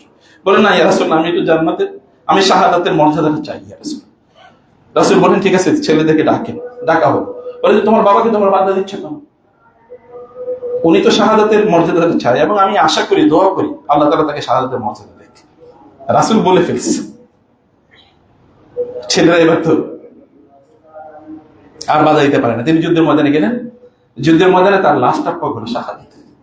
রাসূল সেখানে দাঁড়িয়ে বলেন, আমি দেখতে পাচ্ছি জান্নাতে ওই যে লাঠিতে যেরকম ভর দিয়ে চলতো না, এই ভর দিয়ে লাঠিতে ভর দিয়ে যাকে জান্নাতে ঢুকতে দেখছি। কেন বয়স আপনাকে বাধা দিচ্ছি কোথায়?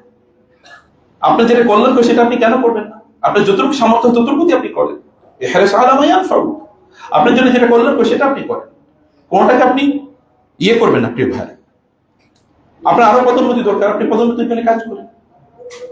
আপনার স্যালারিটা আরেকটু বাড়ুক, আপনার ব্যবসাটা আরেকটু বড় হোক, আপনার ছেলেরা মেয়েরা আরো বড় শিক্ষা প্রতিষ্ঠানে পড়ুক, আপনার ঘরটা আরেকটু প্রশস্ত হোক। এগুলো কি হারাম জিনিস? এগুলো কি আল্লাহ হারাম করে দিয়েছেন?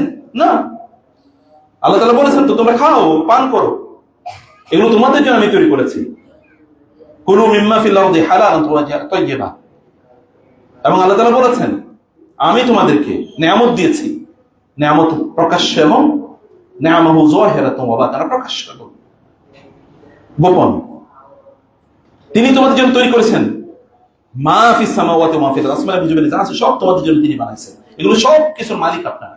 এগুলো মালিকানা উপার্জন করার জন্য, অর্জন করার জন্য আপনাদেরকে যোগ্যতা অর্জন করতে হবে, যে পৃথিবীর মালিক অর্জন, সেটা অর্জন করতে হবে, সেটা নিয়ে আপনাকে চিন্তা করতে হবে, ভাবতে হবে। এটা আপনাদের জন্য কল্যাণকর, শুধু আপনার জন্য না, মানুষের জন্য কল্যাণকর। এই কারণে আপনি সেটা কেন করবেন না? আপনার নতুন একটা পড়া, একটা নতুন করে পড়ুন। পড়ার তো আর বয়সের সময় শেষ নেই। আপনার ছোট একটা ব্যবসা আছে, ছোট ব্যবসাটাকে যে মুরব্বীরা, বড়রা অথবা যারা একটু পরিণত বয়সে এসেছেন, আপনার ব্যবসাটা ছোট, এটাকে বড় করার জন্য কি করতে হবে? আপনি 10টা লেকচার শুনেন না, 20টা বই পড়েন না। যারা বড় ব্যবসা করে তাদের একটু, তাদের উপর জীবনী আছে, এগুলো একটু দেখেন কিভাবে এক্সপ্যান্ড করতে হবে, আরেকটু বড় করতে হবে। আরেকটু বড় করার জন্য করেন কি? আপনার ব্যবসা বড় হলে তো মুসলমানদের লাভবান হবে, কারণ আপনি তো মুসলিম। আর মুসলমানদের দিনদার যারা মসজিদে আছেন, তাদের যদি সম্পদ বাড়ে, তাহলে কি ইসলামের কোনো ক্ষতি আছে? তাদেরকে জান্নাতে যাওয়ার জন্য কোনো বাধা তৈরি হবে? জান্নাতে সবার আগে যাবে আবু বকর মনে রাখবেন রাদিয়াল্লাহু তাআলা আনহুম আজমাইন, কারণ তাদের ইবাদতের সুযোগ অনেক অনেক বেশি। প্রিয় ভাইরা, অতএব সেই কারণে এটা আপনাকে করতে হবে। যেখানে কল্যাণ আছে, ছেলেটাকে একটা ভালো জায়গায় বিয়ে করবেন, এই কারণে ছেলেটাকে ভালো করে যোগ্য করুন। মেয়েটাকে ভালো জায়গায় বিয়ে দিবেন, এই কারণে মেয়েটাকে ভালো করে যোগ্য করুন। আপনি ভালো জায়গায় বিয়ে করতে চান, আপনি নিজেকে যোগ্য করে করুন। এটা বাঙালি সিনেমায় কেবলমাত্র প্রযোজ্য। বস্তির ছেলে বড় লোকের মেয়ে, এটা বাঙালি সিনেমা, এটা আল্লাহ রাসূল অনুমোদন করেন না। কুফু আছে। আপনি বড় জায়গায় যেতে চান, বড় জায়গায় নিজেকে যোগ্য করুন, সেটাও তো আপনার, কারণ এটা আপনার জন্য কল্যাণ করে। এমন একজন নারীকে আপনি বিয়ে করুন, বা এমন একজন পুরুষকে বিয়ে করুন যিনি আপনার চক্ষু সিদ্ধকারী হবে। রব্বানা হাব লানা মিন আজওয়াজিনা ওয়া যুররিয়াতিনা কুররাতা আয়ুন, সেটা তো আপনারই কল্যাণের জন্য আপনি এই কাজটি করবেন। এবং এই কাজ আপনি একা করতে পারবেন, তাহলে আপনাকে আল্লাহ সাহায্য নিয়ে করতে হবে। ওয়াস্তাইন বিল্লাহ, আল্লাহর সাহায্য চাও, তুমি আল্লাহ সাহায্য। আপনি সবকিছু, আমরা ইয়াকা না'বুদু ওয়া ইয়াকা নাস্তাইনের মধ্যে আমাদের দিন। ইবাদত করি আল্লাহর, কিন্তু ইবাদত করার জন্য তার সাহায্য চাই। দুনিয়া করি আমরা দুনিয়াকে নিয়ন্ত্রণ করার জন্য, কারণ আল্লাহ দুনিয়ার নিয়ন্ত্রণকারী হিসেবে আমাদেরকে পাঠিয়েছেন, কিন্তু আমরা আল্লাহর সাহায্য নিয়ে কাজটি করি।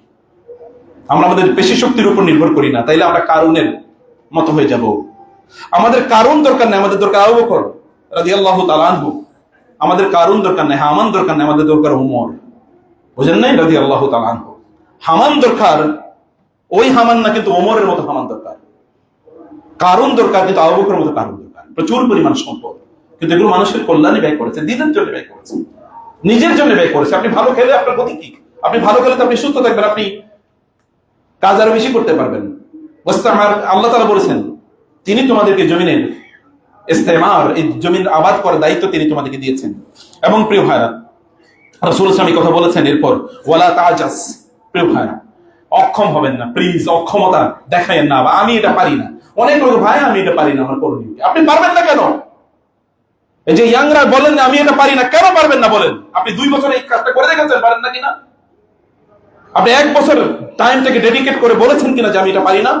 1 বছর করে দেখেছেন, সিদ্ধান্ত নিয়ে যে আমি এটা করবো। ওয়ালা তাজিজ, আল্লাহ রাসূল বলেন, বা ওয়ালা তাজিজ, দুটোই বর্ণনায় আছে, দুই ইবারতে পড়া যায়। অক্ষম কেন?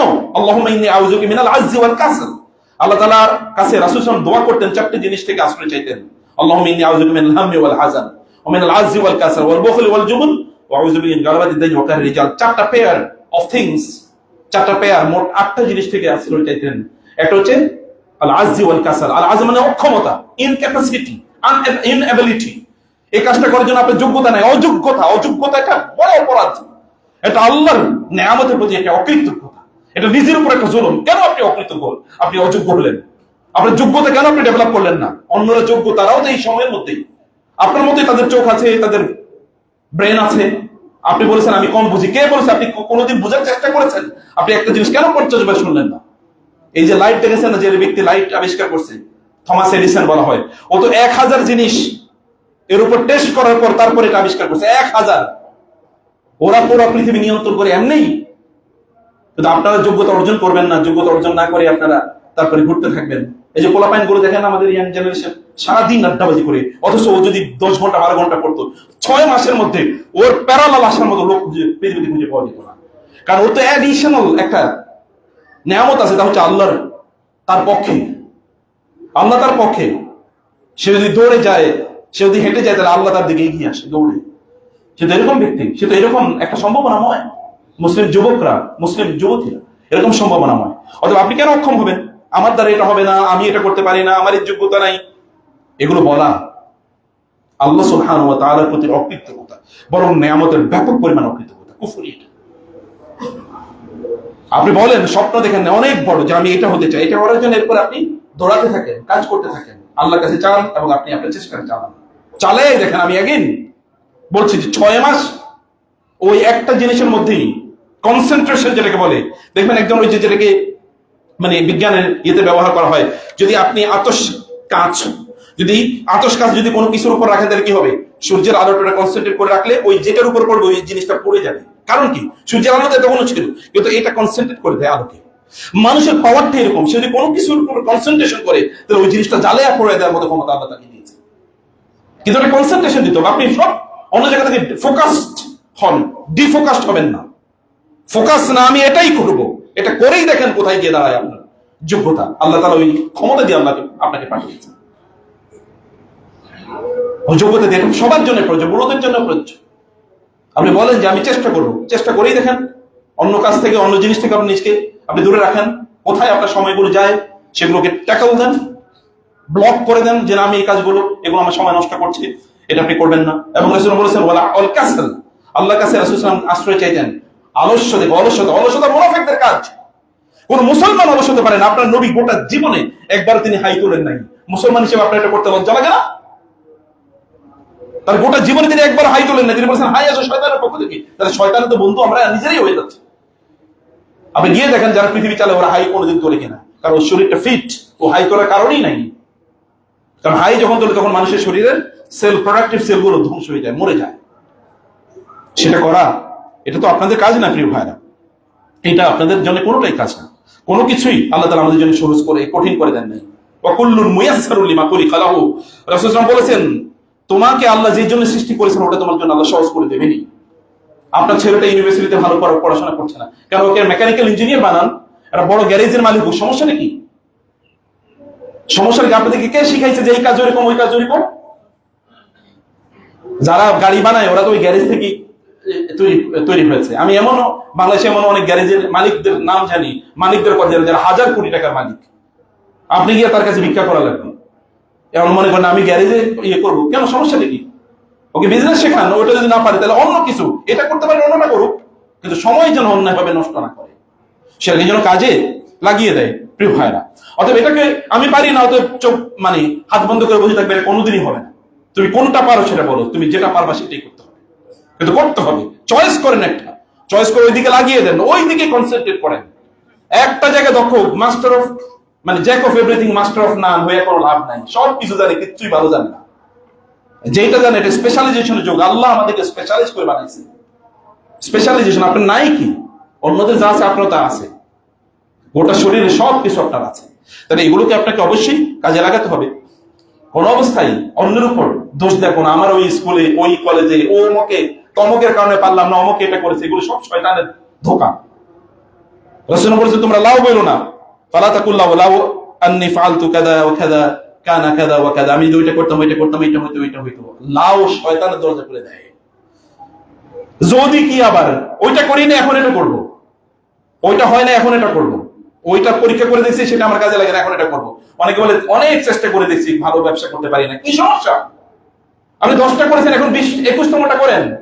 21তমটাতে আপনি পারবেনই। দেখেন না ওই যে কোন এক ব্যক্তির কথা, সে অনেকবার ব্যর্থ হয়ে তারপরে গেছে কি আত্মহত্যা করার জন্য। এরপরে গিয়ে দেখছে যে একটা কোন একটা মানে পাখি অথবা কোন একটা প্রাণী একটা জায়গায় ওঠার জন্য লাভ দিছে বহুবার বহুবার, একটা ব্যাগ বা এরকম কিছু, সে উঠতে পারে না, কিন্তু পরের বার লাভ দিয়ে ওখানে উঠে গেছে। সে বলে এটা যদি এতবার চেষ্টা করতে পারে এরকম একটা প্রাণী হয়ে, তুচ্ছ প্রাণী হয়ে, তাহলে মানুষই কেন করবো না? তারপর সে একজন বড় বিজ্ঞানী তে পরিণত হচ্ছে। আপনি কিছু একটা করবেন, যেটা পারেন না এটাকে আবার চেষ্টা করুন, আবার চেষ্টা করুন, আবার চেষ্টা করুন।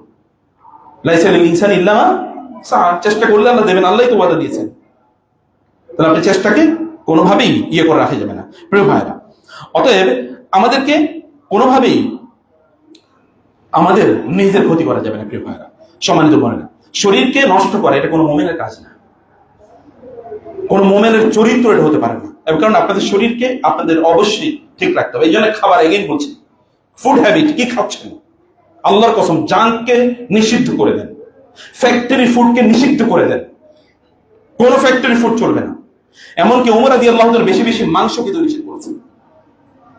ইয়াকুম আল্লাহাম হাদিসে এসেছে তোমরা মাংস বেশি বেশি খাবে না, ফাইন্নালাহু দারাওয়াতুন কাদারাওয়াতিল খামার, কারণ এটা মানুষকে কি করে দেয়? ক্ষতি, এমন ক্ষতি, আসক্তি তৈরি করে, যেমন মদ ক্ষতি করে, আসক্তি করে। দেখবেন এখন গোটা পৃথিবী জুড়ে কি ফ্রাইড চিকেন, কেএফসি, এমনকি ম্যাকডোনাল্ডস, আমাদের দেশে তো আরো আছে যে কি ফ্রাইড চিকেন, হাবি জাবি, এগুলো খাইতে খাইতে লোকদেরও এরকম কি ওই ফার্মের মুরগির মতো হয়ে গেছে চরিত্র, এবং তাদের আচরণ ওইরকম হয়ে গেছে। এত বেশি কেন এটা করবে? ওমর রাদিয়াল্লাহু একবার তার ছেলে আব্দুল্লাহকে দেখলে বাজারে যাচ্ছে, বলে কি বলে একটু মাংস খেতে মনে চাইছে, এই জন্য মাংস কিনে নিয়ে এসি। আওয়াকুল্লামা ইশতাহাইতা ইশতারাইতা, মানে কি তোমার যখনই মনে চায় তখনই তুমি বাজার থেকে মাংস কিনে নিয়ে আসো?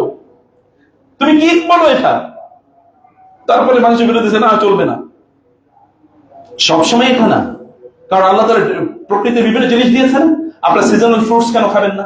আপনাদের কেবল বিদেশি ফ্রুটস মনে চায়, বাংলাদেশের এখানকার প্রকৃতির সাথে যেটা যায় আল্লাহ সেটাই তৈরি করেছে। আল্লাহ কি বুঝেন নাই আপনাদের জন্য কোনটা দরকার, এখানকার আবহাওয়ার জন্য কোনটা দরকার, সেটা তৈরি করেছে। সেটা কেন আপনারা করবেন না?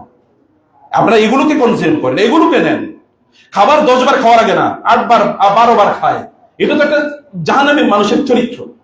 আল্লাহ তাআলা বলেছেন ওয়াল্লাযিনা কাফারু ইয়াতামাত্তাউনা ইয়াকুলুনা কামা তাকুলু আনআম ওয়ান নারু মাসওয়াল লাহুম, একদল লোক ওরা খায় হচ্ছে গরু ছাগল যেমন খায়, আর এই খাওয়ার কারণে ওয়ান নারু মাসওয়াল লাহুম, জাহান্নাম ওদের ঠিকানা হয়ে যাবে।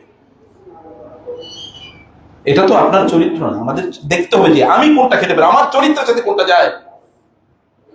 আমার সাথে আমাকে আল্লাহ তাআলা কি দিয়ে বানাইছে? আমাকে মাটি দিয়ে বানাইছে। মাটির খাবারগুলো আমার জন্য প্রয়োজন বেশি, সেগুলোতে বেশি বেশি আপনারা ইয়ে করেন। শরীরকে নষ্ট খাবার দিয়ে নষ্ট করবেন না। বাসায় যেমন বলি এগুলো, যদি এখন ফুড সায়েন্স নিউট্রিশন সায়েন্সের কথা, বাসায় যেমন আপনার তেলের ব্যবহার কমিয়ে দেন, তেলের ব্যবহার কমিয়ে দেবেন, অনেক কমিয়ে দেবেন। তেল এটা আপনার শরীরের জন্য উপায় দেবেন। প্রয়োজন অলিভ অয়েল খান, কম খান, 1 লিটারই খান প্রতি মাসে, 1 ফোঁটাই দেন, 2 ফোঁটা দেন, 5 ফোঁটা দেন। কিন্তু যেগুলো আপনাকে তিলে তিলে ধ্বংস, যেগুলো আসলেই তেল না, সেগুলোই আমরা খাচ্ছি। যেগুলো অন্য জায়গায় ডাম্পিং হয়, এগুলো আমাদের এখানে খাবার হিসেবে আসে। কারণ আমাদের ব্যবসায়ীরা সৎ না, এবং আমাদের মানুষগুলোর মধ্যে সততা, আমাদের রাষ্ট্র যারা পরিচালনা করে তাদের মধ্যে সততা নাই। এখানে মানুষের প্রতি তাদের দায়বদ্ধতা নেই। এটা ওমর রাদিয়াল্লাহু তাআলা বলে তিনি, অথবা রাসূল বলে তিনি বাজারে ওম্বার্সম্যান পাঠিয়ে দিতেন, বাজার তদারকিকারী। ওই যে কি বলে, যারা ভোক্তা অধিকার করে, অথবা যে ম্যাজিস্ট্রেট যারা মার্কেট তদারকি করে, তাদেরকে পাঠিয়ে দিতেন। রাসূল সাল্লাল্লাহু আলাইহি ওয়াসাল্লাম তা করেছেন, ওমর রাদিয়াল্লাহু তাআলা তা করেছেন। নারীকে পর্যন্ত নিয়োগ করেছেন যে এটা যেন চেক করা হয়। আমি একেবারে শেষের দিকে চলে আসি প্রিয় ভাইরা। আমি যে কথা আপনাদেরকে বলি যে আপনাদের মনে রাখতে হবে যে আপনাদের বাসায় ফুড হ্যাবিটটাকে পরিবর্তন করেন।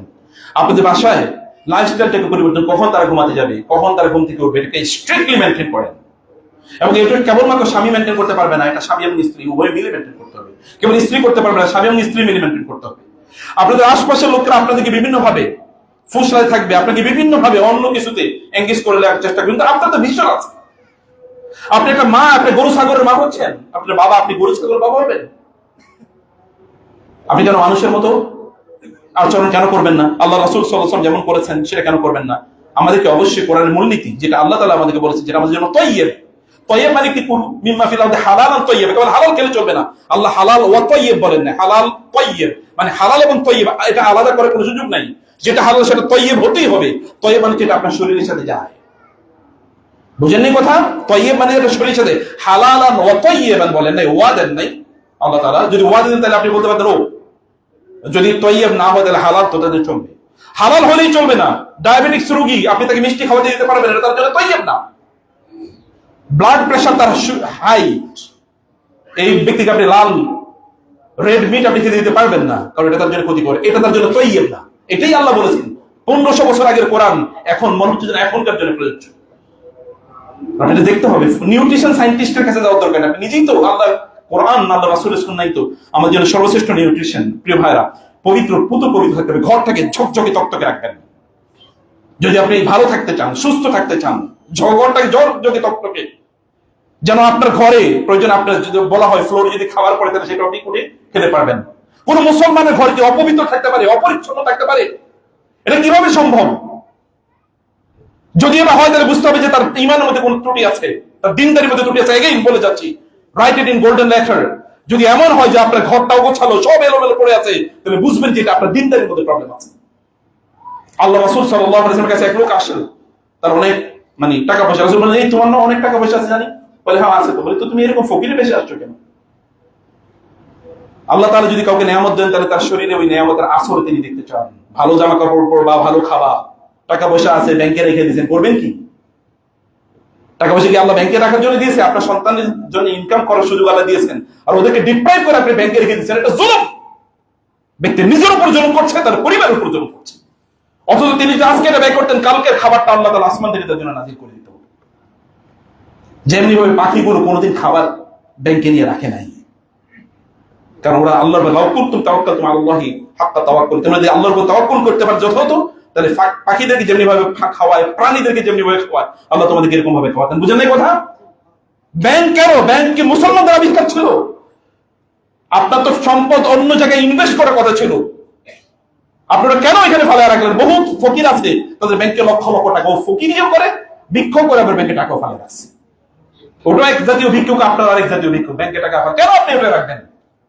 আপনি ইনভেস্টমেন্ট করতে পারেন না বলে কার উপর নির্ভর করে? আপনি নিজে করবেন, ছোট্ট একটা ব্যবসা করেন, একটা জমি কেনেন, অথবা গ্রামে একটা এগ্রো ফার্ম করেন, যেখান থেকে আপনার নিজের ইয়ে হবে। একটা মাছের ফার্ম করেন, কিছু একটা করেন।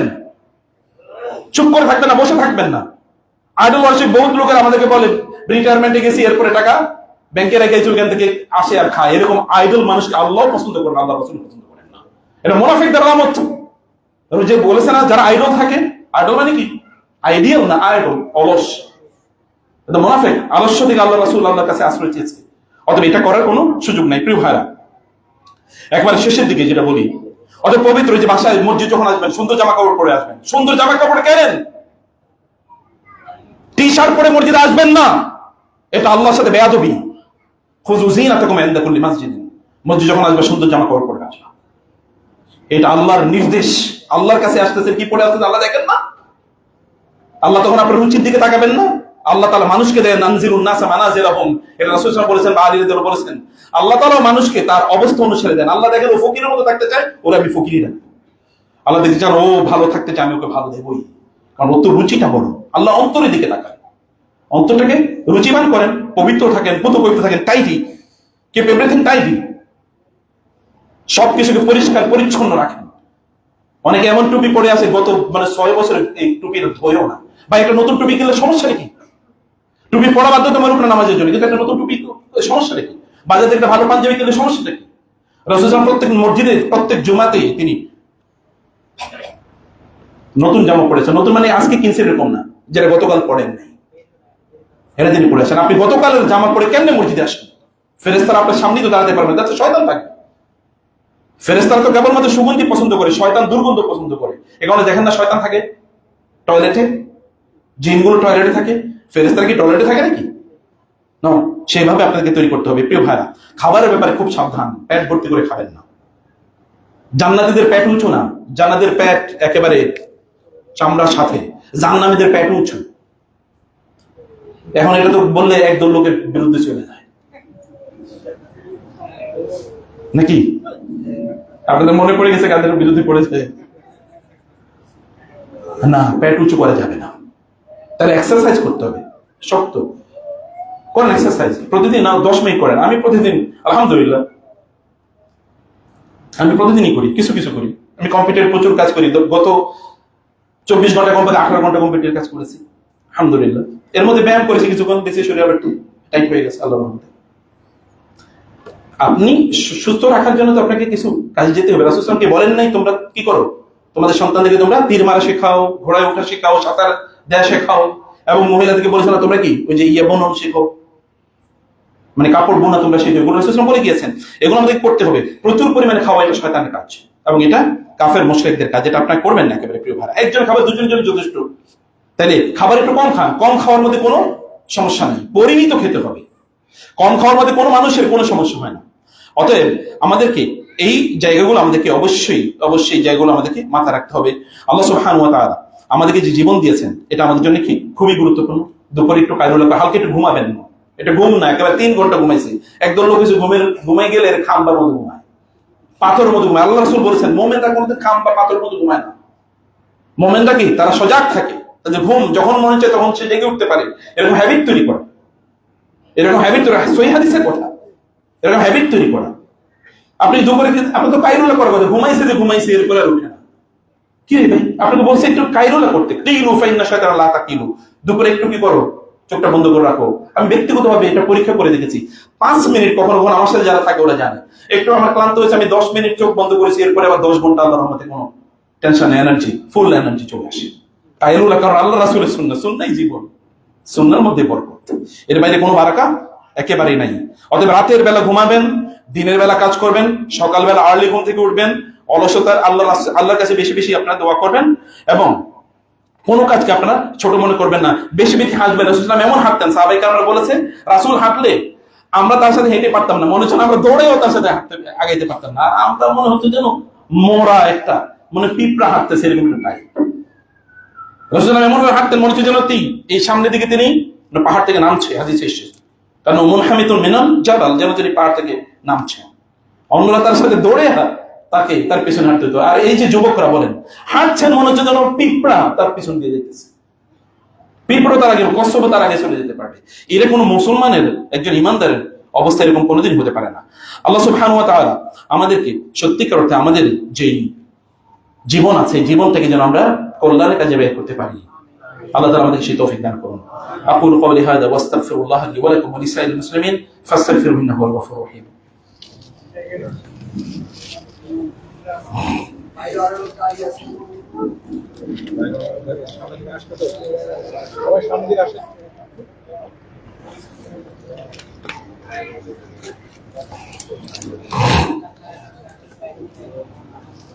إن الحمد لله والصلاة والسلام على رسول الله وعلى آله وأصحابه ومن والاه، أما بعد، فأعوذ بالله من الشيطان الرجيم. بسم الله الرحمن الرحيم. إن الله وملائكته يصلون على النبي يا أيها الذين آمنوا صلوا عليه وسلموا تسليما. اللهم صل على محمد وعلى آل محمد كما صليت على إبراهيم وعلى آل إبراهيم إنك حميد مجيد. اللهم بارك على محمد وعلى آل محمد كما باركت على إبراهيم وعلى آل إبراهيم إنك حميد مجيد. اللهم أعز الإسلام والمسلمين